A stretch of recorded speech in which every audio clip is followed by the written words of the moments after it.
Hello to everybody, my name is Stefano and welcome to this episode of the Think and Analyze podcast. So, with this episode, we will continue the format in which I talk about what generally goes through my mind and my general approach to reality without trying specifically to answer some sort of question. Um, so today's topic is that of social groups, but in a more informal manner, I guess. That's because what do I mean with the group? But first, let's start with the definition of social group.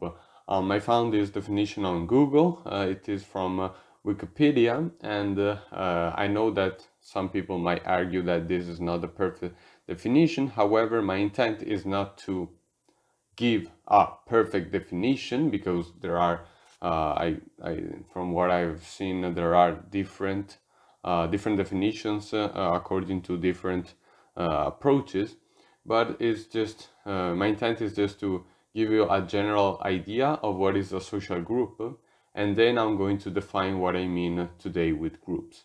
So on Google, on Wikipedia, you find that a social group can be defined as two or more people who interact with one another, share similar characteristics, and collectively have a sense of unity.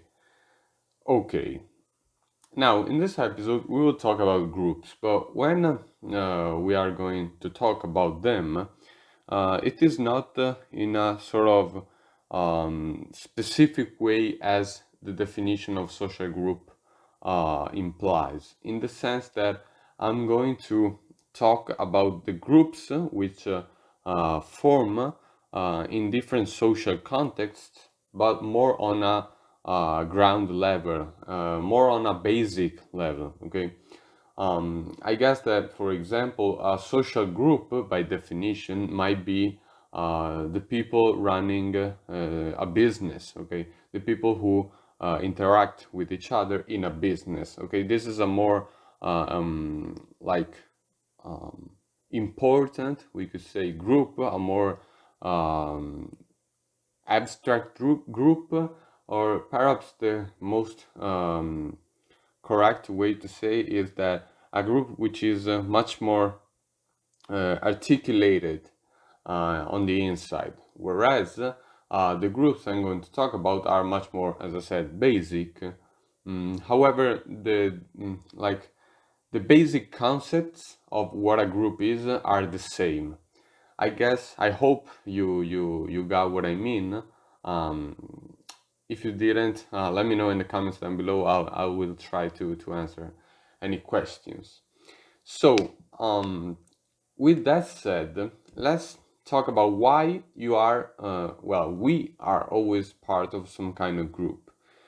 Because I believe that someone could say that they actually don't belong to any kind of group, and I'm going to argue with this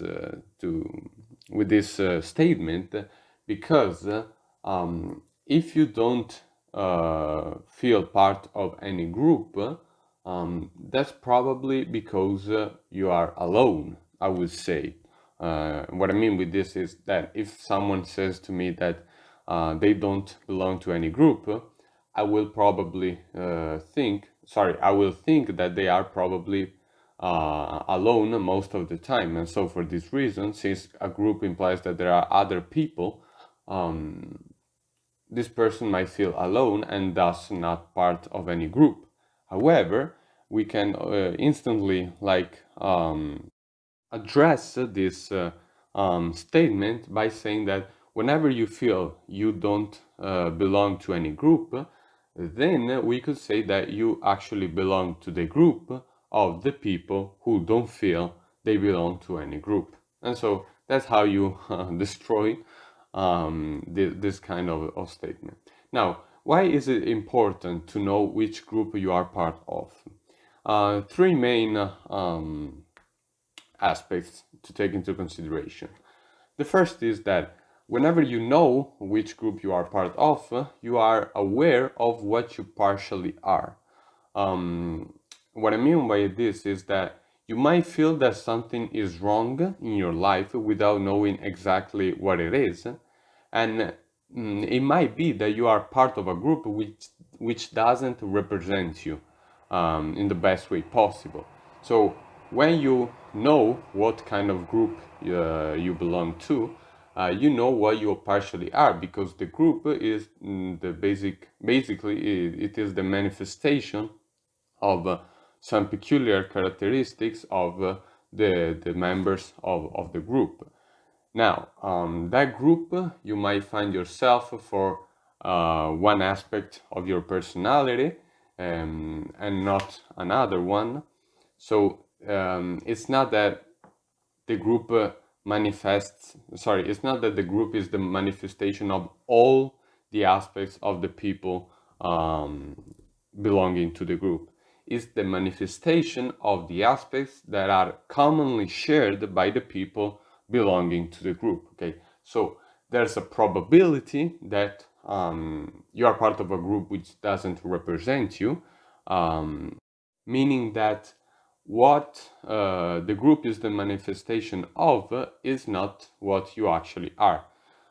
In other words, the main characteristics of the group, which are shared by the other members of the group, are not in any way a sort of reflection of what you are. Okay, so in that case, we could say that you are part of a group which doesn't represent you, and we could say that on a deeper level, you basically are not part of the group. However, to an external observer who doesn't know you that well, he could believe that you are actually part of that group.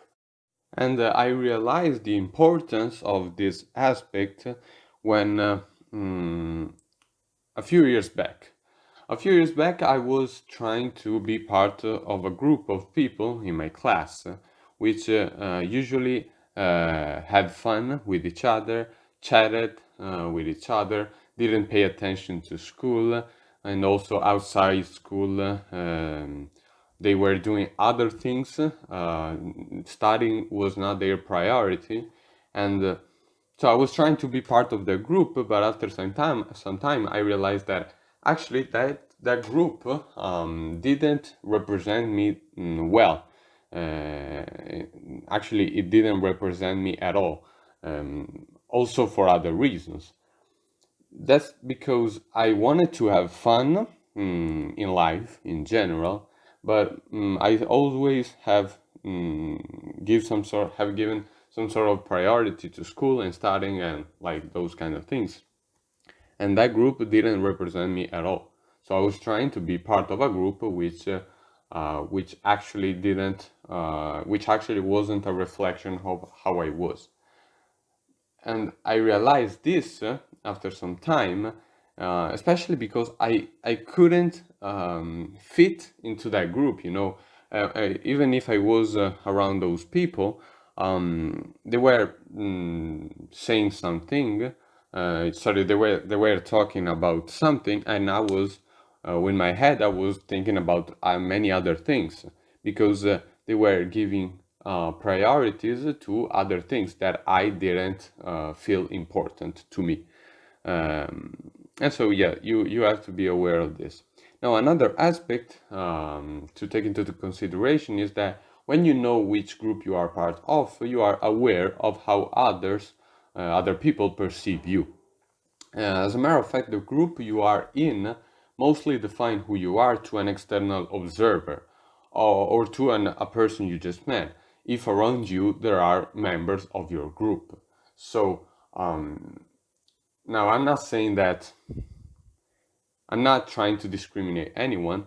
However, if you have around you people who don't do any physical activity, and so they are maybe very very skinny, and you are part of the group, when another person meets you, automatically they tend to think that the whole group doesn't engage in physical activities, and that might shape their impression, their consideration of you. So you need to be aware of that, Now, you might actually do some sort of physical activity. However, if that is not self-evident, people, generally speaking, especially if you have just met, don't ask you directly. Well, I guess you. Well, I see that other people in your group are actually skinny. Let me see if you have some kind of definition or some sort of muscle to see that, so that I can be aware that you actually engage in physical activities. All that mess I just talked about doesn't happen. So you need to be aware of that. And the third aspect is that when you know which group you are part of, you are much more aware of of what groups other people belong to. You are aware of what is the nature of the relationships between people in a group. What do I mean with this?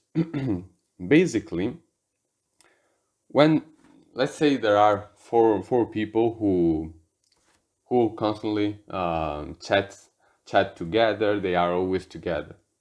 An external observer who isn't like aware of the existence of groups might say that, yeah, they are like similar, they engage in the same activities, but isn't actually, this external observer isn't actually aware of what is a common feature in the member between the members of the group. Whereas you, that you are aware of that, you might actually analyze and realize and understand what is the common feature between the member of the group.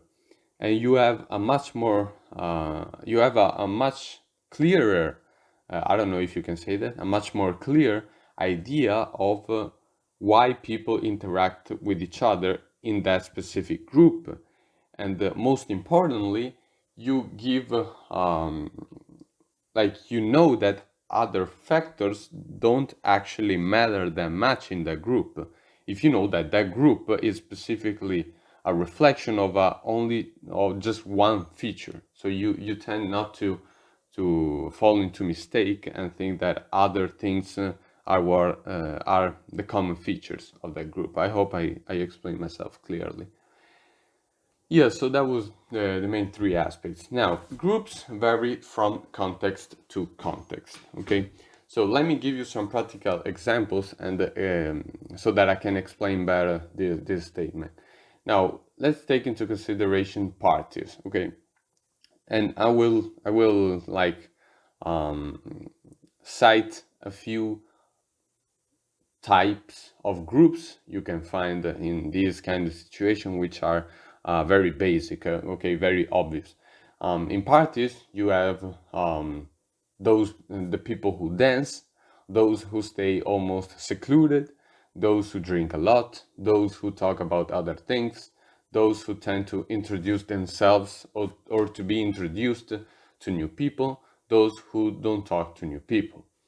In classes, in school, you have you have people who study a lot and are not so sociable, those who study a lot and are actually sociable, those who don't study because they don't care that much, those who have difficulties to study, those who don't study, so sorry, those who don't study and are good anyways, those who suspiciously try to gain the favors of the teacher, those who are just polite, those who aren't. And finally, in physical activities, for example, let's say during in a gym or whenever you are practicing some kind of sport like tennis, soccer, football, basket, volleyball, and all those kind of things, you have those who are focused about the activity, those who aren't, those who don't want to talk while doing the activity, those who do it gladly, and all those kind of things. So groups about classes and school do not are not important when we are talking about parties. Things about physical activities, groups about physical activities do not matter when you are trying to like take into consideration parties or classes.